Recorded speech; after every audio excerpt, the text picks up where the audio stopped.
Yes, fellas, what's going on? Welcome back to the soon-to-be number one basketball podcast in the world, the BEATER podcast. It's your boy Shivs and Brandon, as always. If you like, please feel free to comment, share, subscribe, like, all that good stuff. Brandon, what's you saying, man? Oh, sorry, shit. I just sweeping my floor here, keeping with the team of the night so far, the big story, the Celtics sweep the The Nets. Nets.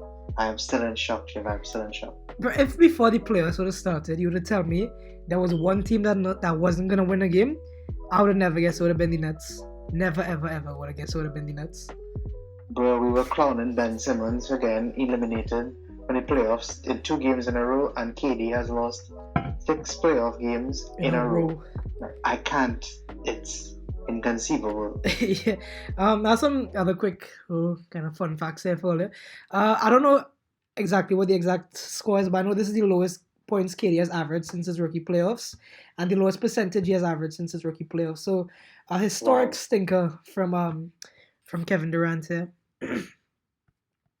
Unbelievable. I mean, you know what? Credit to the Boston Celtics, man. They have their turnaround season. I can't think of a better turnaround season that I've ever witnessed in basketball. There may have been one, maybe before I was born, but this turnaround season by the Celtics has to be a historic one. Yeah, I mean They just it's up there. they just swept the favorites to win the title at the beginning of the season. Like that is It makes unbelievable. no sense. It makes no sense. Like you said, at the turn of the year they were like, I don't think they were barely making the play, and I don't know what changed, what switch they flipped, but my God, did they flip a massive, massive switch? They've had the best defense in the league. I think they finished with the best Mm-hmm. defense in the league, Yeah, they and did. it clearly showed its dividends in this series. Yeah. So I have Katie's points. So he averaged 26.3 points, and yeah, like I said, historic. That's the lowest he's shot. That's the lowest amount of points he's averaged in a playoff series since his rookie playoff debut back in um God knows when, like 2011, 2012, somewhere around there. Mm-hmm. Yeah, so Yeah, and uh that's even with him scoring 39 tonight. yeah, and I believe this was the first good game he had all series. It's just a shame that nobody else from the Nets came to play this in this game. Yeah, he was even -6 for the game. I mean, Drummond, was doing actually a really good Tony Snell impression. He only had 3 minutes Really, really though. good. Yeah. Well, there was a point in the game coming down to the fourth quarter where they cut it to 3 points. I'm like, okay, yeah, here they come. This is the game they're gonna win, and who knows what's gonna happen from here. But the Celtics just wouldn't allowing it to happen. Specifically, Jason Tatum, he refused to let this go to 5. He wanted to close it out in 4, Mm-hmm. and he did. Even though he fouled out and he wasn't able to close the game, the rest of the team stepped up and they were able to close it out for him. Yeah, Tatum, like I said, he's been ridiculous, bro. I This is the scariest version of Jason Tatum that we've ever seen. Yeah. 29 points tonight. He was +10. He did basically everything tonight. He only had 3 rebounds though. He did have 5 assists. Um, you know, but again, like I was telling you before, he had 29 points and Jalen Brown had 22 points. I think this is the first game where KD and Kyrie actually outscored Brown and Tatum, and they still lost the game. Mm-hmm.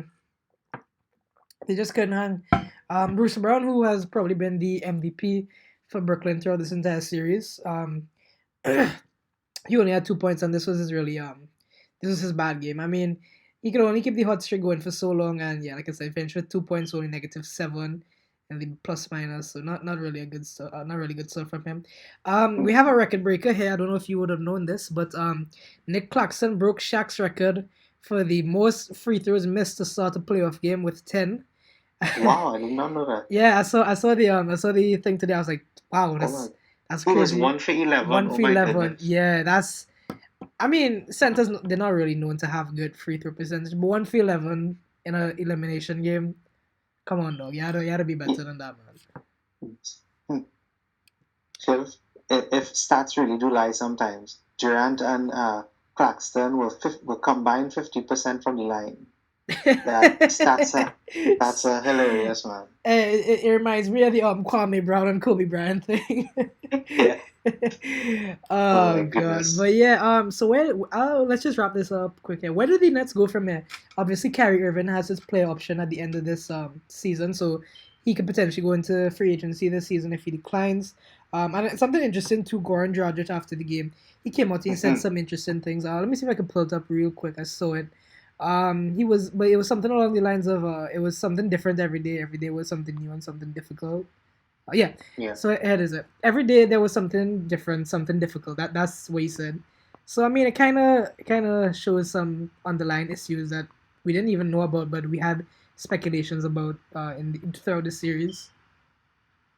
Yeah, I feel like next season they need to do a lot of shifting around in terms of the roster just to get some more vibrancy into the team. I feel like they felt a little dead in the playoffs, so Mm-hmm. they need to find like maybe some players who bring a lot more energy to the team. I think you'll definitely keep Kyrie and KD, but Yeah. a lot of these pieces are going to be moved around.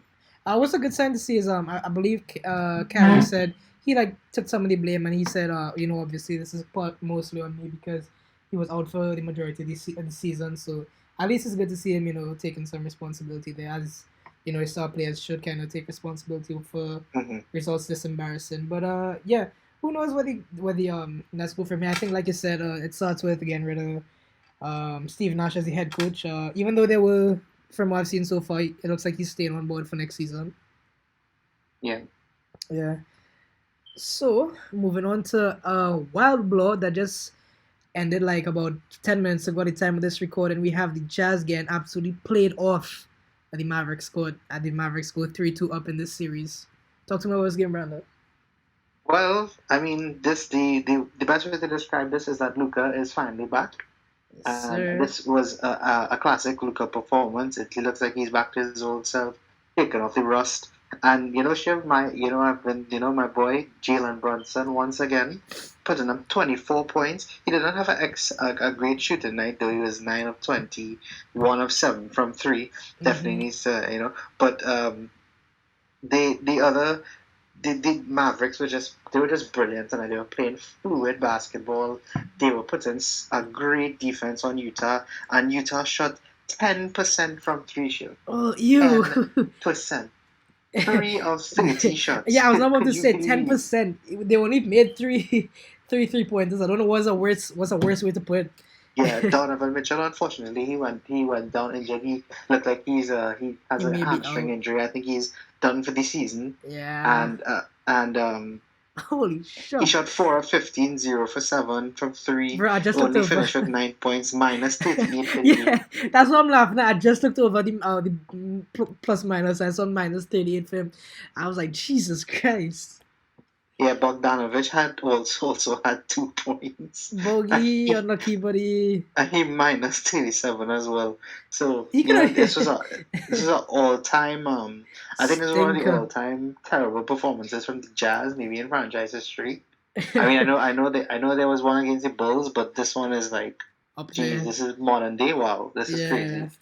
Luka ended up with 33, 13, 5. He also had a steal, but it's not recorded here. And there was one block as well. He did have 5 turnovers though. But I mean, like I did message you this as well, that I think that when Luka was out, it was a very even match. But Yeah. as soon as he came back, that was it. It's Like yeah, he it's just over. tips his scale. Yeah, And it's now with over. Mitchell out, I agree with you with what you said last time, that this is Mavs in 6. Yeah. Like the Jazz are done now, and this project is probably completely over. Yeah, and the important thing about series when you go into game five tied up at two apiece, game five is very often the swing game and the game that kind of tips the scale over. Because if you win game five, chances are, unless something miraculous happens, you're gonna win game six. We saw that in the finals last year actually, where the Bucks went over and took game five and ended up closing it out in six. But yeah, with Mitchell going down, yeah, it's not much to say here about the Jazz. When the only starter that gets the double digit points is Rudy Gobert, something's wrong. Very, very wrong Only there. two, only two of their players got double digits. Yeah, Only him and Jordan John Clarkson. Clarkson off the bench. Everybody Yeah, else had single digits. I assume with Donovan Mitchell being out, John Clarkson will start. But the thing with the Donovan Mitchell injury is so stupid. It came at the very end of the game. The game was was clearly out of reach at this point. Like, why have him in? Just empty a bench, let the B team get some run out, and just chalk it up as a loss, and you go to the next game. You don't need to run your star, who's already having a colossal stink of a game. You don't need to risk him like that. Yeah, I totally agree. I don't know why he was out on the court, but yeah, this is sadly the end for Utah this season, and Yeah. I'm just happy that the Mavs are gonna be going through. Yeah, me too. Yeah, and we even got some Bobby minutes, and everybody loves that. Yeah, he almost scored as well, and Yeah, Doncic is gonna win his first playoff series. yeah, and the Mavs are gonna win their first playoff series since their title run in Oh yes, 2011. exactly. When Yeah, I heard that, exactly. I couldn't believe it. It didn't make sense to me. Like I had to check back in my head. Like surely they must have won at least one, but no, they didn't. Yeah, no, they didn't. It's true. So So good on the Mavs, and they're working hard. I think I keep telling you, the best one of the top defenses in the league. They're yeah, really showing it tonight. and we have the Raptors coming all the way back from the grave, showing they're not fossilized as yet, as they get the Exactly. second win in this series and force a game 6 in Toronto. It's Hmm. gonna be very, very interesting. So let's take a look at what happened in this game. So Well, Embiid again, not getting to the line as often as he did before. He mhm, shot 6 of 6 though. Harden as well, 5 of 6. But again, when you look at his scores, everybody in the starting five, the 76ers got double digits. with But no I bench production. but they just couldn't pull it through. Yeah. And like I said, Tyrese Maxey, who started off this series hot, has certainly cooled down a little bit. He had a bad shoot tonight. 5 and 14 from the field, 0-3 from three. Finished with 12 points, not really good. Brick Ross continues his ways, shooting 36% from the field, and like I said, 15 points. Embiid led the team in scoring with only 20 points, which is very below average for him considering he led the league in scoring with 31, I believe. But you can chalk that up to him only having 6 free throws as compared to his like 15 or how much ever he normally gets in a game. So yeah, really stinking it up here from from the 76ers. On the Raptors sides of things, Pascal Siakam continues to lead the team, and they did this most importantly without Freddie, who missed this game. He was And injured, yeah. I don't know, I don't remember seeing any reports about the status of him, so I don't know what's gonna happen there. But yeah, they from if I remember correctly, the the 76ers took the lead at 2-0, and then the Raptors just ran away with it. If memory serves me correct, but Mhm. yeah, it was just really, really terrible from the 76ers. Their fans were leaving the state, they were leaving the game early, just really, really bad stuff. I have to say I'm kind of impressed with Thaddeus Young, even though he only finished with 3 points. The energy and kind of on ball defense he played, I was really kind of impressed with it, especially coming down the stretch. Precious as well, he did good, 17 points coming off the bench. Scotty Barnes had a good bounce back game after It having did. a bit of a stink in game 5. But yeah, just great stuff all around from the Raptors, especially without Freddie. Yeah, the momentum of this series has totally shifted now. Yeah. I think this is advantage Toronto, and if they win and they go back to Philadelphia, I'm almost certain that they can close it out I would because love now nothing I think more. they've figured out the Embiid and Harden conundrum, Hmm. and they've reached a point where they are now attacking Philadelphia. Yeah. So I just feel like Toronto has it now. I'm very worried for Philadelphia actually. I don't know if they'll be able to recover from these two losses. I don't know if they can get back the momentum. Yeah, like I said, the momentum seems to be fully in the Toronto Raptors' favor, and that Embiid game winner seems like a lifetime ago at this point Hmm. for the 76ers. And this is the classic cases of a bad coach with higher end talent and an amazing coach with good talent, and this is just the difference coaching can make. Because Nick Nurse, like I said, it took him 3 games to figure out, but he did figure it out eventually, and he is gonna stick to that plan. And Doc Rivers, he's a very stubborn guy. Like we said before, most 3-1 leads blown ever belongs to him. attempting to be the first coach to blow a 3-0 lead. But fingers crossed he does, because that'll just be very funny. But yeah, Yeah, boy, not having all the wrong records. yeah, legit, he does. And for some reason, teams still employ him. I don't know why. Yeah, he's a good coach, but that one championship, just everybody will always remember him for that. Yeah, and I don't know what to say about Doc Rivers. Hopefully, he gets his act together, but it isn't looking likely. And hopefully, wraps in 7. Yeah, I also think like Shiv is. I don't know if you like. I don't know if you noticed this too, but it's very, very not very often where you see two teams being held under 100 points. Yeah, a Like, very classic kind of 90s basketball. No, actually, not 90s, like early 2000s basketball. yeah, it's like, very, very. I find now, especially this season, defense has become like really, really, really important. And like I think Definitely. that's why like we're not seeing as many high scoring games as we would think. hmm Because So teams clearly have stepped it up on the defensive end in the playoffs so far, clearly. mhm. Talking about a team that stepped up defensively, last night we had Grand Theft Alvarado and your boy. Oh my god. I'm high on Herb Jones. Yes. The defensive boys have stepped up and they stole game. I can't even say they stole game 4. They dominated game 4 and Oh took it yeah, straight from no, the they Suns. did. Yes, saying they stole the game is almost disrespectful to them at this point.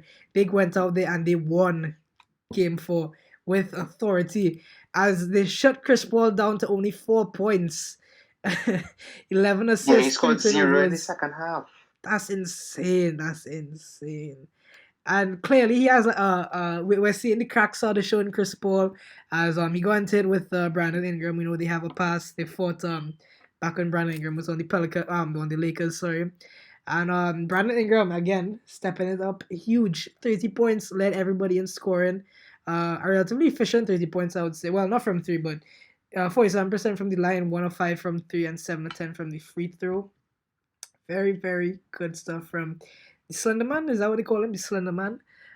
Jonas Valanciunas. He had a good game, 26 points. I believe he missed some kind of free throws coming on to the end of the game where it was relatively close at that point, but they got done in the end. And yeah, it's mad to see what's happening to to the Suns that is struggling this bad without with Devin Booker.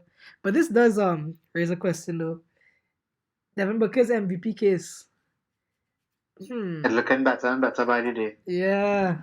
It looks better and better by the day. Yeah. So tell me a bit more about this game right now. Well, like you said, Brandon Ingram, playoff Brandon Ingram is something to watch, boy. Oh my goodness.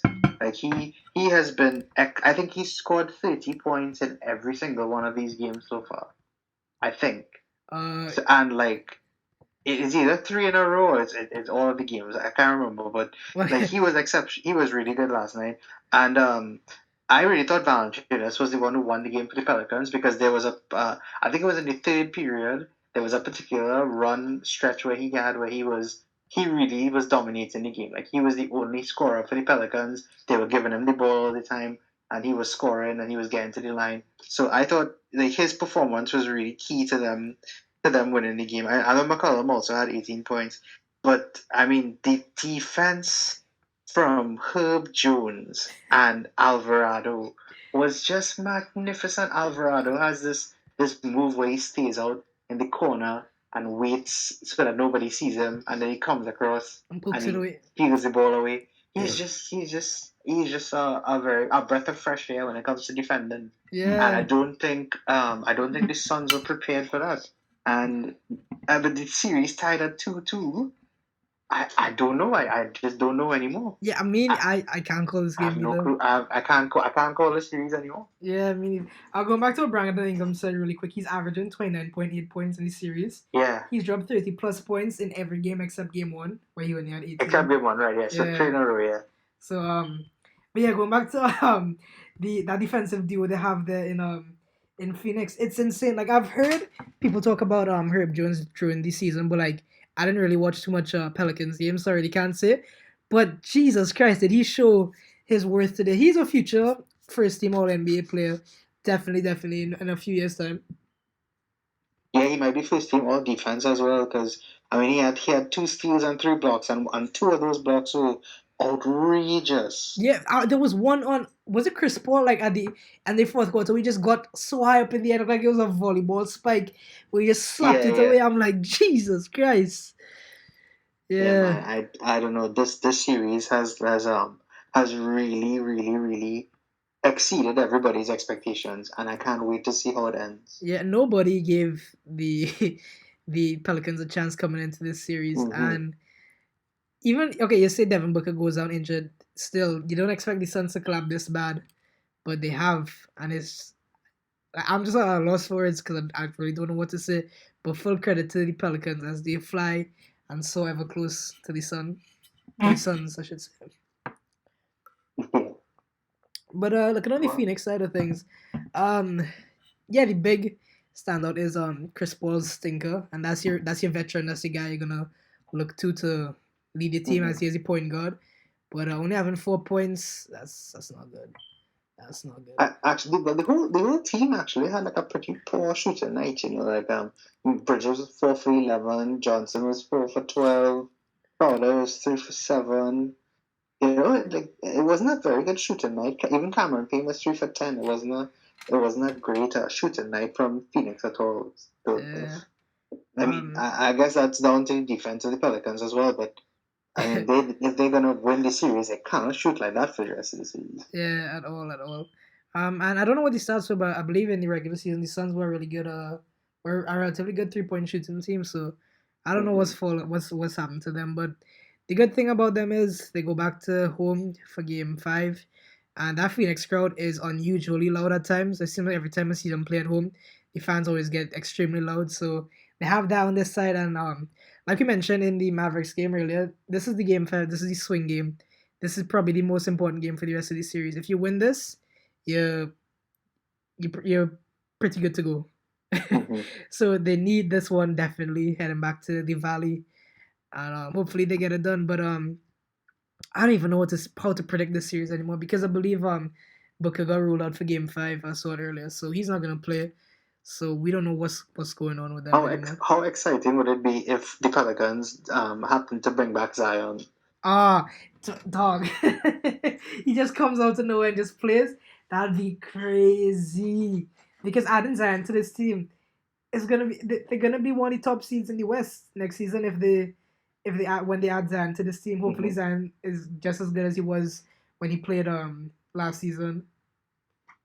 Yeah, I mean, even if you get like 10 minutes out of Zion, that's 10 really good minutes. But he could Exactly. score probably like maybe 5 to 8, maybe 5 to 10 points. Yeah. And that goes a long way. So Exactly. it'd be really interesting to see if Zion is involved in the series at any point in time. Yeah. Every point matters really when you consider it. So we have 3 more games to talk about. Let's just dive right into Giannis and the Bucks as they take a commanding lead against the Bulls. This is a pretty bad blowout game. The only memorable thing I can remember from this was DeMar shooting 9 threes for some reason, which doesn't make any sense because he's a mid-range killer. He's not really a 3 point shooter.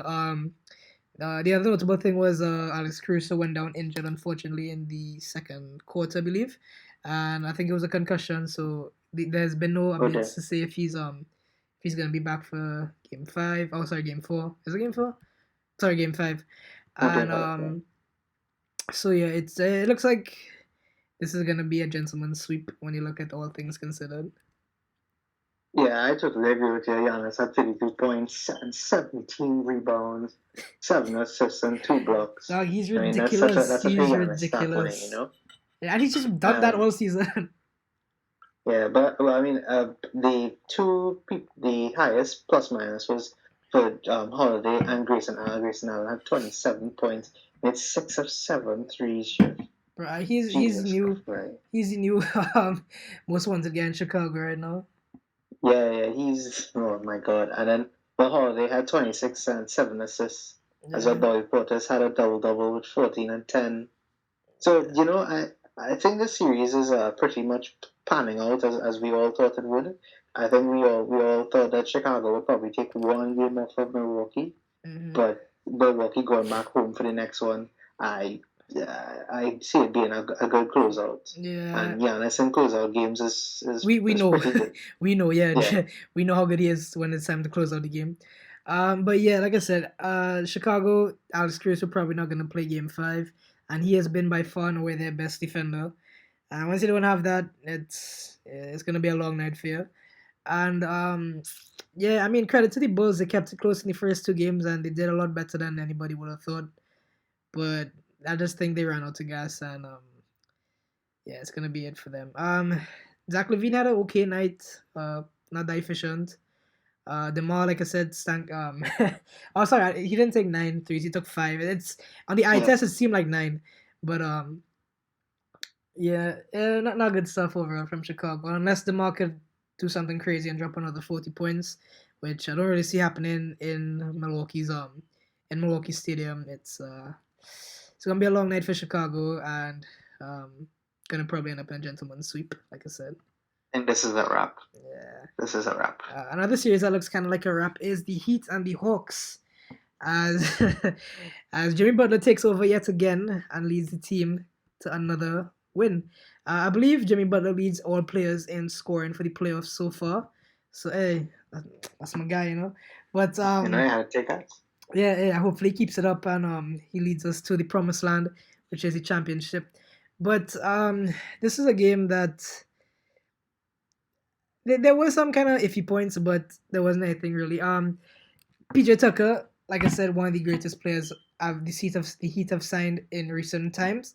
Obviously, coming off of that win with the Bucks last year, that was an absolute steal from the Heat, and he proved his worth again. He had 14 points, 2 or 4 from 3, and he was just doing all the dirty stuff and all the other extra hustle plays that I just love to see.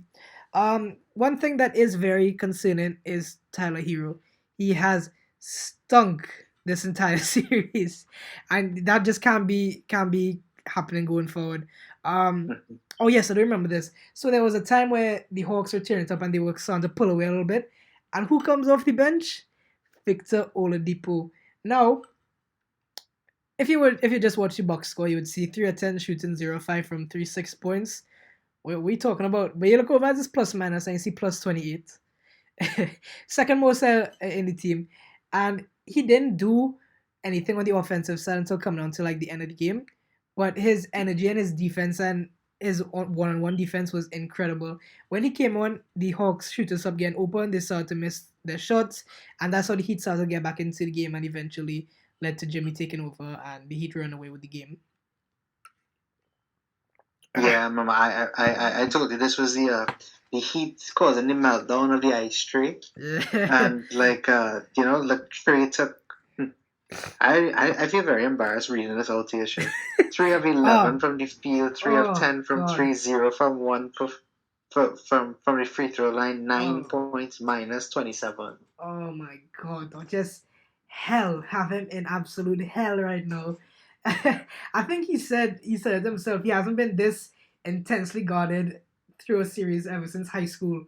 So that just kind of gives an idea to the level of stifling defense he plays. There was a play where he was bringing the ball up the court, and I think it was PJ switch. It was PJ on him, and then he called for a switch. He got Bam switch on him, and then he called for another switch, and then it was Jimmy, and it's Jimmy like, and him, yeah. dog, he just can't win because everywhere you look, there's a strong defender.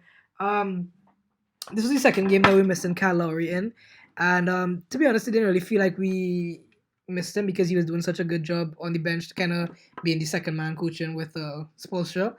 But his presence is definitely needed, and hopefully he's able to return soon. But Gabe Vincent did all right holding it down at the starter position.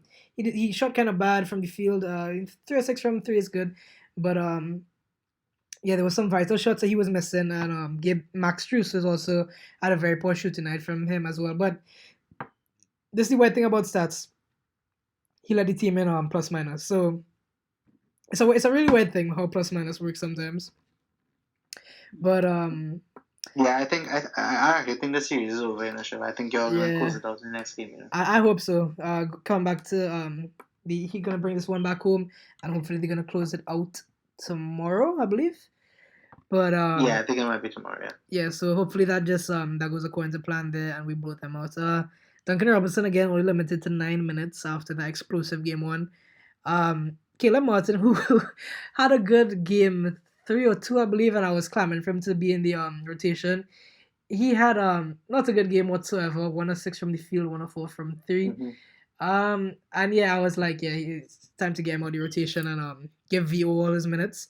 And hopefully Victor Oladipo does continue to get his minutes because he showed that off the bench, even though he doesn't have his offense anymore, he still brings that defense, which is always needed and always loved. But my takeaways from this game, Bam needs to step it up and Hero needs to wake up. That's the only two key things that need to happen for us, because if we go against either 76ers or the Raptors next series, it's gonna be problems if Bam and Hero playing this bad. Yeah, but I definitely think you will sort it out, because I don't think I've seen Bam play this badly consecutively, like ever. So I think that you will figure it out. He just needs to Hopefully get more in the aggressive. next game. Yeah, he just needs to get more aggressive. He took 11 shots. I think that's the most shots he took in a game this series so far. But Right. yeah, great stuff from the Heat there. And we have the Joker playing his trap card, his ace in the hole, keeping the Nuggets series alive as they take game 4 and avoid the sweep. Let's talk about this game, Brandon. What happened there? Well, the Joker really showed why he's the reigning MVP last night. He finished the game with 37 points, 8 rebounds, 6 assists. Unfortunately, he did have 7 turnovers, but I mean, he was just ridiculous last night. And Aaron Gordon, actually, he's now his car shut down on the way to the party. So he just getting the pickup from the tow driver, and he now reached to the party. Yeah. So he had 21 points last night, and he was also 10 of 13 from the free throw line, which is very good. Very interesting. I haven't seen Aaron Gordon at the free throw line that much ever, and he had 5 of 11 from the field, 1 of 3 from 3. And Morris also chipped in 7 with 24 points as well. On the bench, Bones Highland, who looks like a very exciting young player. He was 50% from the field as well. Yeah. And there was one point where he shot like I think 3 threes back to back. That 9-point run was just crazy from him. And on Golden State side as well, Curry 33 points off the bench again, absolutely ridiculous. 6th man of the year. He's scaring Tyler Hero. I think that's why he's not playing that well. That's what happened. He stole all of Tyler Hero's powers. We figured it out. He stole all Hero's powers. They need to bring him back to Thompson had a good performance as well. He had 32 points as well. Green, 13, 11, 6, and 2. So this game really came down to the wire as well. And then Joker also had this one moment where he called the Golden State play. Yeah, for the that lob. was like a lob.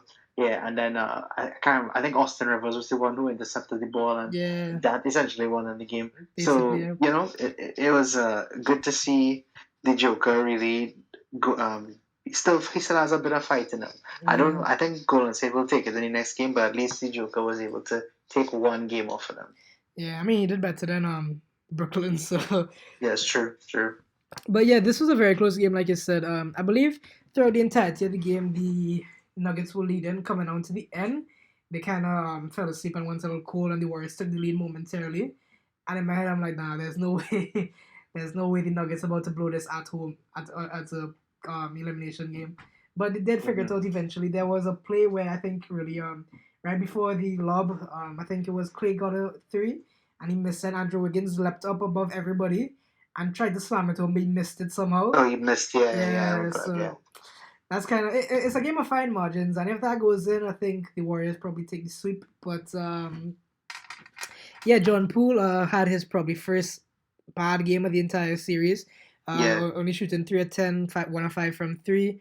And finished with 11 points. So who knows? Maybe this is the time where they move Curry back into the starting lineup and let John Poole run as 6th man again. But we'll see how things go. Iguodala clearly shows that he's I don't think he should be in the rotation anymore. He had 12 minutes, which is way more than he should ever get. Finished with -10, and he did his best Tony Snell impression. Unfortunately, he had 2 points and a rebound, so that kind of stopped him from from the Tony Snell. But what was interesting too, we had a Kuminga come off the bench relatively early as well. He provided some okay stuff, 3 or 4 from the field, and he had some really good energy and stuff. But yeah, I think they should cut out Iggy from the rotation, move Steph back into the starting lineup, and it should be good to go.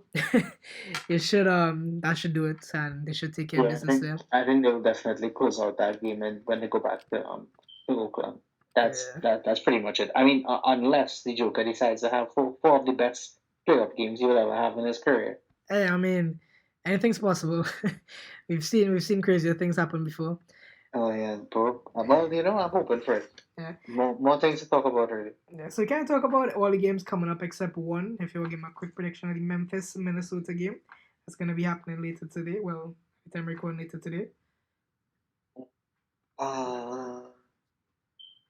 I'm going to go with the Timberwolves are going to steal Game 5. Ooh, away from home in Memphis? Yeah, I think Timberwolves are going to steal Game 5. Ooh, that's another important swing Game 5, Yeah, I just have a feeling. That they're going to do it. But I think it's going to be a close game, though.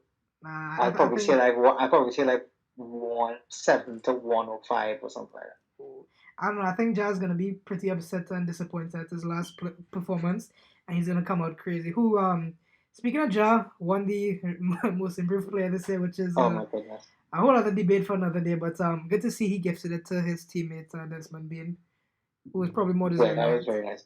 Oh yeah, for sure. Yeah, but yeah, Brandon, anything else you want to say before we close out here? I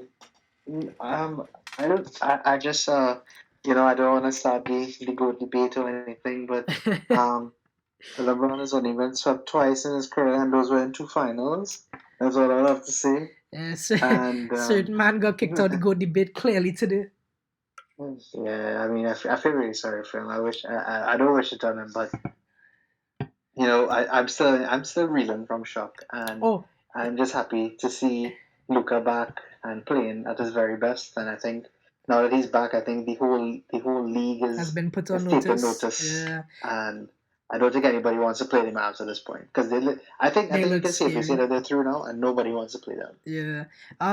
One thing though, going back to the KD thing, I was supposed to ask you. So with KD going into next season, 1 or 2 things can happen. Either he does what LeBron did when he missed the finals the playoffs in 2019, and just goes stupid and shows why he is the best player in the world.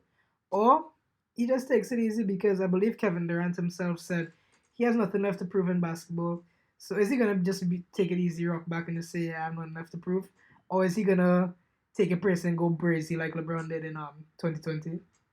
Oh, no, I think he's going to go crazy, bro. I think KD just doesn't... This is hurting him, Yeah. Like, this is hurting him, Whatever he wants to admit it, or other people want to think so. This hurts. Yeah. Going out in the first round is not easy for anybody. Yeah, getting swept isn't easy. And if there's one player, I mean, Twitter's crazy right now with the Kevin Durant slander. And if there's one person that's going to be on Twitter looking at it, it's Kevin Durant. It's Kevin Durant. Yeah. Mm-hmm. So I as well think he's gonna come back and go crazy next season. Yeah, I think he's gonna get into the mind frame of I don't care who's around me. I'm gonna average 30 per season. Yeah, I'm gonna show people not to disrespect me anymore. That's the mentality he's coming with next season. Yeah, I can't wait for him I can't wait to see what's the new version of I'm Kevin Durant. Yeah. You know who I am. Can't wait to see. Yeah. But simply put, Shiv, when it was during the season and the Lakers were so terrible, I got so sick of talking about the Lakers. And to be honest, I think at this point, I'm sick of talking about Kevin Durant and the Nets. So, I mean, on to better discussions for every episode from here. Yeah, well, lucky for you, we don't have to talk about them anymore, so yeah. Yeah, I know, right? Well, yeah, guys, I guess we'll close it off there. Thanks for listening as always. If you guys like, feel free to like, comment, share, subscribe, all that good stuff. It's been your boy Shivs and Brandon as always. Catch you guys soon. Later, guys. Later, guys.